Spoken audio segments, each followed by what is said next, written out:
गरीब माँ और 5 बेटियों का गाजर घर। बाबूजी, रोटी बना दी है, खा लीजिएगा, मैं खेत पर जा रही हूँ। तभी खटिये पर से बूढ़ा रामा खांसते हुए बोला, अरे बहू, ये ले, मेरी शॉल लेती जा, बाहर बड़ी ठंड पड़ रही है। नहीं बाबूजी, इसकी जरूरत आपको ज्यादा है, क्योंकि घर में ओढ़ने को एक भी कंबल नहीं। माँ, आज हम तीनों भी आपके साथ चलेंगे खेत पर बच्चों, तुम्हारे पास स्वेटर भी नहीं, सर्दी लग जाएगी। माँ, जल्दी तो आपको गुलिया दीदी और तानी दीदी को भी लगेगी। अगर हम जब एक साथ मिलकर खेत पर काम करेंगे तो ज्यादा पैसे आएंगे और फिर हम कंबल खरीद लेंगे। मेरा राजा बेटा कितना समझदार हो गया है, माँ के दुख को समझने लगा है। सरिता अपने बच्चों के साथ खेत पर आती है, जो कि जंगल के पास पड़ता था।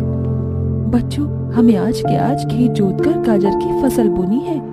सरिता की चारों बिटिया और राजा भी कड़ी मेहनत से बंजर खेत को जोतते हैं और फिर सब मिलकर खेती करते हैं। दिन बीतते हैं। एक रोज जब सरिता घर आती है तो वो अपने पति को घर में जुआ खेलते देखती है। अरे बिरजू, भूख लगी है। ये ले, दारू 2 घूंट मार ले। अरे खाली दारू, इसके साथ कुछ चखना मिल जाता तो मजा आ जाता। अरे देख बिरजू, तेरी लुगाई आ गई। बिरजू को घर में जुआ खेलते देखकर सरिता बौखला कर बोली, अजी, तुमको शर्म नहीं आती? घर में जुआ खेलते और दारूबाजी करते? तो फिर बोली, अरे जानती नहीं, पति परमेश्वर होता है और पत्नी की जगह पति के पैरों में होती है। चल जल्दी से मेरे लिए अंडा ऑमलेट बना और गरम रोटी भी। तुम्हें अब मुफ्त का खिलाने को राशन नहीं मेरे पास। 6 बच्चे हो गए हैं, जानती भी हो इन सब का पेट कितनी मुश्किल से पाल रही हूँ मैं। तुम्हें तो जिम्मेदारी से मतलब ही नहीं। घर में बूढ़ा बीमार पिता है, तुम तो कमाने गए थे ना, फिर क्या हुआ? आते ही पैसे मांगने लगी। पति ने खाया पिया कि नहीं, ये तेरा बाप पूछेगा। नशे में तो बिरजू सरिता से अकड़ते हुए अपनी चमड़े की चप्पल निकालकर उसे बहुत पीटता है। ये ले, और लड़ाई की जुबान। मैं कमाता नहीं तो क्या इस घर में मेरी इज्जत नहीं होगी? ये ले। बचाओ, ओह बचाओ, माँ को मत मारो पिताजी। तभी लड़खड़ाते हुए बिछौने से उठकर बूढ़ा रामा कहता है, अरे निकम्मे, छोड़ दे बहू को, निकल जा इस घर से तू, और फिर कभी शक्ल मत दिखाना। अरे ये मेरा घर है, मैंने बनाया है इसे। बिरजू चला जाता है। तभी रामा रोते हुए बोलता है, अरे जाने कैसे उड़ाऊं बेटे को जन्म दे दिया है मैंने। मेरे हाथों भारी गलती हो गई जो इसे तेरी शादी कराई। बहू, माफ कर दे मुझे। पर उस 5 बेटियों की गरीब माँ का दुख इतना ही नहीं था कि एकदम से जोरदार तूफान उठा और झोपड़ी की छत हवा के झोंके से उखड़ कर गिर गई। हे भगवान, इतना भयंकर तूफान! तानी, गुड़िया, अंजू, तुम तीनों सोनी, राजा और मुनिया को लेके बाहर निकलो, मैं दादाजी को लेकर आती हूँ। उठिए बाबूजी। नहीं बहू, तू जा, मेरा समय आ गया है। तुझे उन 5 बच्चियों की सौगंध, तेरे बाद उन्हें देखने वाला कोई नहीं। जा बहू, जा। सरिता के बाहर निकलते ही पूरी झोपड़ी गिर जाती है। सरिता छाती पीट पीट कर रोने लगती है। बाबूजी, अरे कैसा निर्दयी है रे तू ऊपर वाले। क्या मिला आखिर, क्या मिला तुझे मेरा घर उजाड़ कर? तू खुद तो अपने घर में सो रहा है और मेरी 5 बेटियों को बेघर कर दिया। जवाब दे, तू बोलता क्यों नहीं? सरिता को टूट कर रोता देखकर उसकी 5 बेटी भी बिलख बिलख कर रोती है। चुप हो जाओ माँ, रो मत। मुझे जोर ठंड लगती है। हे भगवान, इतनी बर्फ गिर रही है, मुझे इस ठंड से अपने बच्चों को बचाना होगा। सरिता सबका दरवाजा खटखटाती है, मगर कोई भी मुसीबत में उसकी मदद नहीं करता। हार कर वो अपने जंगल वाले गाजर के खेत में आ जाती है और सब रात भर ठंड से कांपते ठिठुरते हुए बीतती है।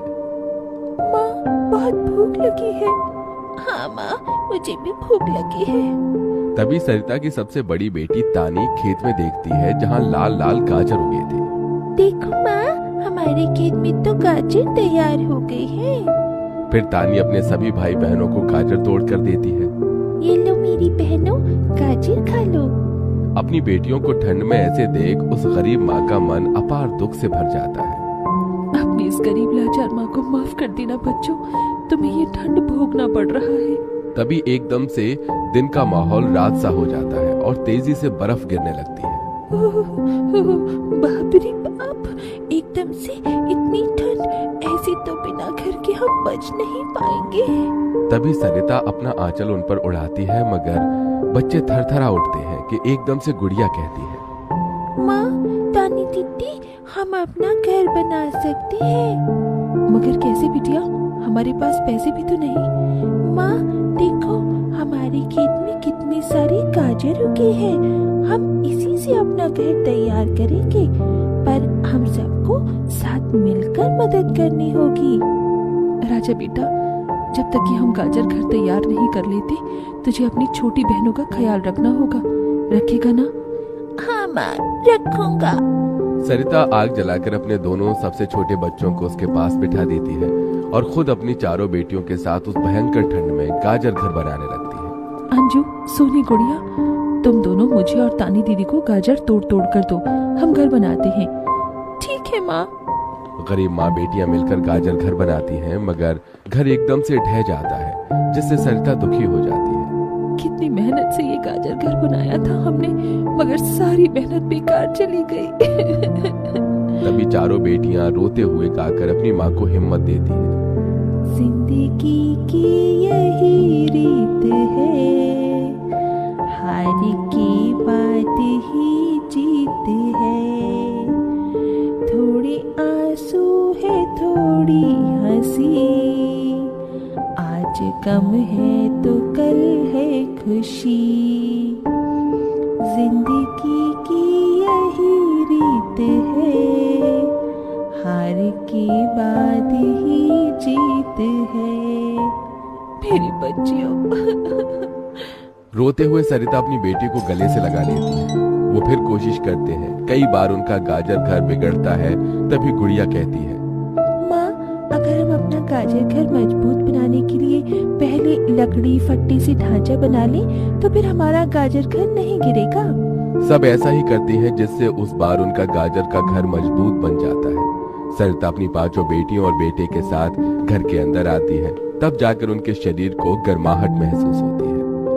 अरे वाह माँ, दीदी, आप सबने कितना सुंदर गाजर घर बनाया है, और ये कितना गर्म भी है। तभी सरिता अपने बेटे बेटियों का मुंह देखती है, सबकी आंखों में भूख थी। मैं जानती हूँ तुम सबको भूख लगी है ना, अपनी माँ को एक दिन दे दो, मैं कल काम ढूंढ लूंगी। ठीक है, आज हम ये गाजर खाकर सो लेंगे। आप भी खा लो ना माँ, आपने 2 दिन से कुछ नहीं खाया। सोनी अपने नन्हे हाथों से अपनी गरीब माँ को गाजर खिलाती है। अगले दिन सरिता ठंड में इधर से उधर काम ढूंढने भटकती रहती है, मगर कोई उसे काम नहीं देता। इधर अब उसके खेत के गाजर भी खत्म हो गए थे, जिससे उसकी बेटियां भूखी थी और उसकी दुधमुही बेटी भूख से रोई जा रही थी। माँ, मुन्या को भूख लगी है, उसे खाना चाहिए। छोटे बच्चे खाना नहीं खाते राजा, इसे दूध पीना है। हे बसुरी बजैया, एक माँ की ममता की इतनी भी परीक्षा मत लो कि वो अपने बच्चे को दूध भी ना पिला सके। तभी सरिता को द्वार पर एक गाय के रंभाने की आवाज सुनाई दी। माँ, लगता है बाहर गाय आई है। सरिता अपनी बेटियों के साथ बाहर आकर देखती है तो गाय के थन से दूध की धारा बहे जा रही थी। इस गाय के थन में कितना दूध गिर रहा है। सरिता गाय का गर्म दूध अपनी बेटी को पिलाती है। तभी गाय उसके खेत में जाकर गोबर कर देती है, जिससे एकदम से जादू होता है और खेत लाल चमकदार गाजर से भर जाता है। माँ, ये तो कोई जादुई गाय लगती है। देखो, हमारे खेत में कितने गाजर हो गए। हाँ गुड़िया, मैं जादुई गाय हूँ, मुझे वरदान प्राप्त है। जिस भी बंजर खेत में मैं गोबर करूँगी, वो फसल से भर जाएगी। मैं इससे पहले भी तुम्हारे खेत में आई थी। इसका मतलब गौ माता, आपकी वजह से उस वक्त भी मुझ गरीब के बंजर खेत में गाजर उगी थी। आपका कोटि कोटि धन्यवाद गौ माता। तुम काम ढूंढ रही थी ना, अब मैं ढूंढना। तुम तो कितना अच्छा गाजर का हलवा बनाती हो, और गाय के दूध से खोया, घी, दूध सब बनता है। तुम हलवा बनाकर बेचो। सरिता उस गाय के दूध से घी, खोया तैयार कर लेती है और गाजर का हलवा बनाकर बेचने लगती है, जो कि लोगों को खाने में स्वादिष्ट लगता है। उसकी अच्छी कमाई होती है, जिससे उसकी आर्थिक स्थिति ठीक हो जाती है और वो गाय उसके गाजर घर के बाहर बंधी खेत के गाजर और घर दोनों की पहरेदारी दिया करती है।